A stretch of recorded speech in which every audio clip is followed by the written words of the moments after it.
Oi, gente. Como já está ficando uma tradição aqui no canal Nova Máquina do Tempo, eu vou analisar a entrevista que Luiz Inácio Lula da Silva deu no Jornal Nacional, os questionamentos do William Bonner e da Renata Vasconcelos e as respostas que Lula deu. Eu fiz as anotações ao longo da entrevista e vou repassar aqui com vocês. A entrevista começou questionando Lula sobre corrupção, reconhecendo que os tribunais consideraram Moro parcial, que os julgamentos que pesavam sobre Lula foram anulados, mas lembrando que teve corrupção, especialmente na Petrobras. E como é que ele poderia garantir que isso não vai voltar a acontecer? Lula respondeu lembrando das diversas iniciativas do PT, do Portal Transparência, do COAF, que foram iniciativas de combate à corrupção, autonomia da Polícia Federal. E aí Lula começou a usar uma estratégia que eu já disse aqui, que é uma estratégia muito eficaz, que é o estabelecimento de uma diferenciação entre as gestões do PT e a gestão atual do Bolsonaro. O que é que Lula fez? Lula lembrou da autonomia que foi dada durante o governo dele à Polícia Federal e destacou da autonomia que a Polícia Federal não tem hoje no governo Bolsonaro, que Bolsonaro troca delegados da Polícia Federal para proteger familiares, parentes, amigos.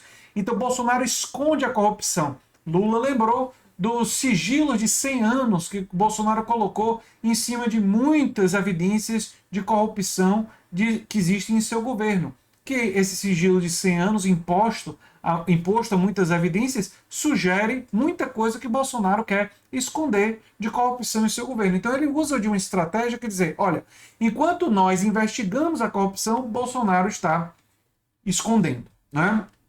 Quando ele é questionado pela Renata Vasconcelos sobre a lista tríplice na escolha do Procurador-Geral da República, ele não responde e ele prefere dizer que vai discutir com o Ministério Público. Ele enfatiza que as pessoas devem ser investigadas e que essa discussão sobre a lista deve ser uma discussão com o Ministério Público para aprofundar os critérios de escolha do Procurador-Geral da República. Imagino que seja porque ele quer, pelo menos, ter a garantia que vai ser um Procurador-Geral da República que vai perseguir a lei em casos que muitos procuradores, em geral, são negligentes. Né? Mas ele enfatizou mais de uma vez que não quer amigo, que não quer um aliado. E lembrou dos indicados do passado, que eram pessoas com as quais ele não tinha aliança, não tinha aproximação. Quando foi questionado sobre o quanto a corrupção impactou na Petrobras, né, ele destacou o seguinte, que olha, quando se investiga a corrupção, tem que se punir as pessoas. Ele não disse assim, mas seria se punir o CPF, mas proteger o CNPJ, que é proteger os empregos. E destacou que muitos dos números negativos que aconteceram durante aquele período teriam sido causados, em parte, pela devassa que a Lava Jato produziu nas empresas. O William Bonner tentou jogar isso no colo da Dilma, né? E Lula fez uma defesa forte da Dilma inicialmente. O caráter da Dilma, a Dilma enquanto pessoa, mas se diferenciou na Dilma em relação a alguns aspectos. Ele disse, por exemplo, que a Dilma errou nas isenções fiscais. E aí eu tenho que concordar com Lula. De fato, foi um erro do tamanho e do volume das isenções fiscais. Foi um erro de avaliação. Se acreditou naquele momento que isenções fiscais à indústria iriam produzir uma redução do desemprego. Hoje em dia, cada vez fica mais claro que o governo federal deve minimizar o tamanho dessas isenções fiscais e deve atuar mais investindo os seus recursos em vez de facilitar que a iniciativa privada faça esses investimentos. Porque quando faz isso, muitas vezes a iniciativa privada faz o quê? Distribui os lucros excedentes, não em investimentos, mas em dividendos para os seus altos executivos, manda o dinheiro de volta para a matriz. Então, e Lula não entrou nesses detalhes que eu estou falando aqui, mas destacou esses erros da Dilma, falou dos combustíveis, que ela também errou, né? Embora ele esteja defendendo uma volta à política de preços do passado. Mas o que ele insinuou foi, e ele não quis ser explícito, né? Aí eu estou deduzindo que ele defende a mudança da política de preços, como ele já disse em entrevistas anteriores, mas uma vez a política de preços sendo alterada, ele não vai defender que o governo entre pesado para determinar os preços através de isenções fiscais. Até porque o PT criticou duramente a redução do ICMS recente, porque vai inviabilizar investimentos em educação e saúde nos estados. Né? Então, para ser coerente, ele precisava dizer isso. Né? Depois ele destacou, quando ele falou da Dilma, que a Dilma teve problemas no governo dela por causa da dupla Eduardo Cunha no Congresso e o Aécio no Senado, que criaram uma dobradinha que inviabilizaram o governo da Dilma. E, de fato, as pautas bomba e outros aspectos que existiram ali desestabilizaram o governo da Dilma. Então, além dos erros ou coisas com quais ele discorda da Dilma, ele lembrou da dinâmica política muito desfavorável à Dilma. Essa fez parte de uma defesa que ele fez da Dilma, apesar de mostrar diferenças de pensamento com ela. Né? Ele atacou Lula fortemente o orçamento secreto, disse que vai negociar e vai incluir governadores nessa negociação para acabar com o orçamento secreto, que, segundo Lula, fez de Bolsonaro um bobo da corte, já que não governa, já que não administra nem mesmo o próprio orçamento. Eu achei esse momento forte.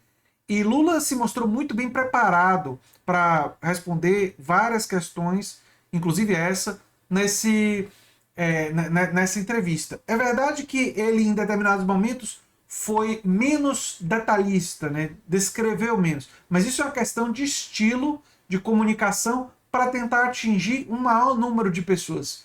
E naquilo que ele foi no detalhe, eu acho que ele foi, em geral, muito bem. Na discussão de corrupção, por exemplo, lembrando das iniciativas, fazendo a estratégia da diferenciação das gestões petistas com a gestão do Bolsonaro, que a gestão do Bolsonaro esconde, né? Enfim.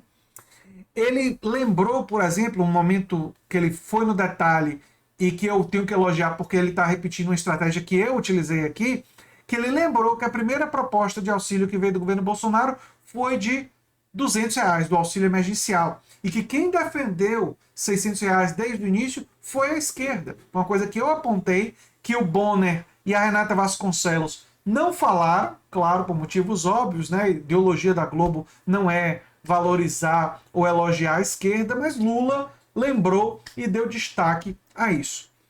Ele ressaltou também a importância de votar em deputados e senadores comprometidos com suas causas. Isso é muito importante. Uma eleição polarizada como a atual tende a levar as pessoas a imaginarem só a disputa presidencial, mas existe um Congresso e um Senado que precisa ser construído mais ligado à classe trabalhadora, e eu recomendo que vocês assistam o meu vídeo denunciando o tal do ranking dos políticos, que é uma fraude direitista que busca influenciar eleitores de baixa informação.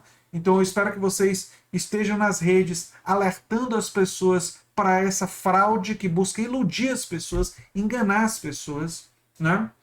E para explicar para as pessoas o quão importante é tentar montar um Congresso e um Senado mais comprometido com a classe trabalhadora. Alckmin, Lula defendeu Alckmin bastante e disse que Alckmin já foi amplamente aceito pelo PT. Pelo que eu tenho examinado no PT, as correntes que são resistentes ao Alckmin nesse momento são minoritárias. A maioria das pessoas do PT e da esquerda em geral, inclusive no PSOL, chegaram à conclusão de que, olha, o Alckmin não é o vice dos nossos sonhos, temos restrições históricas, há muita coisa que o Alckmin fez no passado e foi, mas vivemos num momento de enfrentamento com o bolsonarismo e ele é uma pessoa que ajuda a acalmar o mercado, né, acalmar setores do empresariado. Então ele ajuda nessa imagem, então vale a pena ficar com o Alckmin nesse momento. Essa é a avaliação que parece ser a dominante nos partidos de esquerda, das federações, das coligações do PT, e dentro do próprio PT também me parece que a resistência ao Alckmin hoje é menor e predominantemente o Lula tem razão. Né? Ele foi de fato aceito, né? E o Alckmin também fez um esforço, né? Quando ele fez o discurso falando da lealdade, e toda a forma que ele saiu do PSDB foi por uma questão de deslealdade do Dória com ele. Então isso criou uma conexão ali da ideia de que ele vai ser leal. Todo o patrimônio político dele ele colocou nisso, já que o que motivou ele a sair do PSDB foi a deslealdade do Dória com ele. Vale a pena lembrar que o Dória fez campanha para Bolsonaro, Bolsodória, né, em 2018, né? Lula faz também uma defesa da ideia de polarização como sendo uma coisa saudável, e ele diferencia a polarização do estímulo ao ódio, insinuando o seguinte, que olha, polarização entre democratas e republicanos, entre PT e PSDB, entre os partidos na França e em outros lugares, não é uma coisa necessariamente negativa ou ruim. Mas quando você tem um grupo que está estimulando o ódio, estimulando a criminalização, ele não usou essa palavra, mas eu estou usando aqui, do outro partido, né? E o bolsonarismo tenta criminalizar movimentos sociais progressistas, tenta criminalizar os partidos de esquerda, isso daí é que é problemático. Quando você enfrenta, e ele usou essa palavra, o fascismo, né? O fascismo, quando você enfrenta forças da extrema-direita, você está lidando com antagônicos. Ele citou, inclusive, Paulo Freire, que às vezes é importante se aliar aos divergentes para combater os antagônicos. Essa citação dele do Paulo Freire, eu acho que é uma citação bem esperta, bem ágil do ponto de vista político que o Lula fez, que de fato é estratégica para ele nesse momento, né? Quando ele é questionado sobre o agronegócio estar apoiando com o Bolsonaro, ele diz o óbvio, pelo menos para mim, que parte do agro quer desmatar, é contra a agenda ambiental e por isso está com o Bolsonaro, porque o Bolsonaro dá voz a essa agenda. Uma outra parte que é mais avançada tende a estar com o Bolsonaro por outros motivos. Ou seja, tem uma parte do agronegócio que é mais avançada do ponto de vista da relação com o meio ambiente, que entende que a preservação ambiental é importante, que entende que você está em respeito a questões ambientais é importante no comércio internacional. Mas esses setores do agro tendem a estar com o Bolsonaro por outros motivos, por entender que eles são empresários, eles se sentem mais representados por um governo com indicações de pessoas mais radicalmente alinhadas ao liberalismo ortodoxo, eles se sentem mais representados culturalmente, porque muitos deles são culturalmente conservadores. E um governo como o Bolsonaro, que tem mais gente culturalmente conservadora no governo, eles se sentem mais representados por eles. Lula não disse isso, mas eu explico o apoio do agronegócio assim. Parte é retrógrada mesmo, é contra a questão ambiental, e a outra parte é liberal ou conservadora. Né? O radicalmente liberal e conservador se sente mais representado no governo Bolsonaro do que no governo Lula, que dialoga com o liberalismo, que implementa algumas políticas liberais, implementa algumas políticas mais trabalhistas, algumas políticas sociais voltadas para os pobres. Ou seja, o governo Lula, no passado, né, e a proposta desse ano com Alckmin, é um governo ali de centro, que oscila, de centro-esquerda e tal, passa longe de uma ideia de um governo radicalmente de esquerda. A coisa mais de esquerda que o Lula falou foi a importância do MST nas cooperativas agrícolas. Eu, como sou um grande defensor das cooperativas, inclusive as cooperativas agrícolas, me senti muito contemplado nesse momento. Né? Ele falou da produção do arroz orgânico. Aí arroz nem tanto, porque a minha estratégia alimentar é cetogênica, eu cortei carboidratos. Tirando a piadinha, ele enfatiza, né, o Lula, que há espaço tanto para a produção familiar como a produção em larga escala para a exportação, que é uma estratégia importante. Fala que a importância na Amazônia é explorar a biodiversidade, está corretíssimo, tem que ser explorada com inteligência para preservar a floresta, né? Sobre apoiar ditaduras, aí ele deu aquela resposta diplomática dele, né? Ele reforçou a ideia de respeitar todos os países e a autodeterminação dos povos, que são valores importantes, né?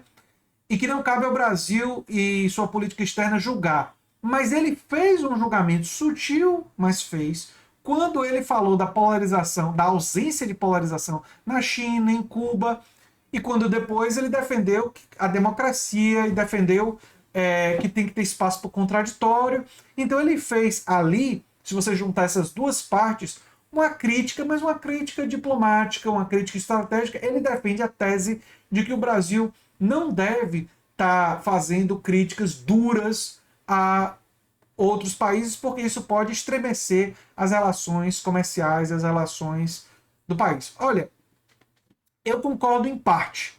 Eu acho que sim, você tem que maneirar no tamanho da crítica, mas é importante reafirmar valores. Ele fez isso, mas a ênfase, a minha, seria um pouco maior. Eu acho que valeria a pena enfatizar um pouco mais. Enfim.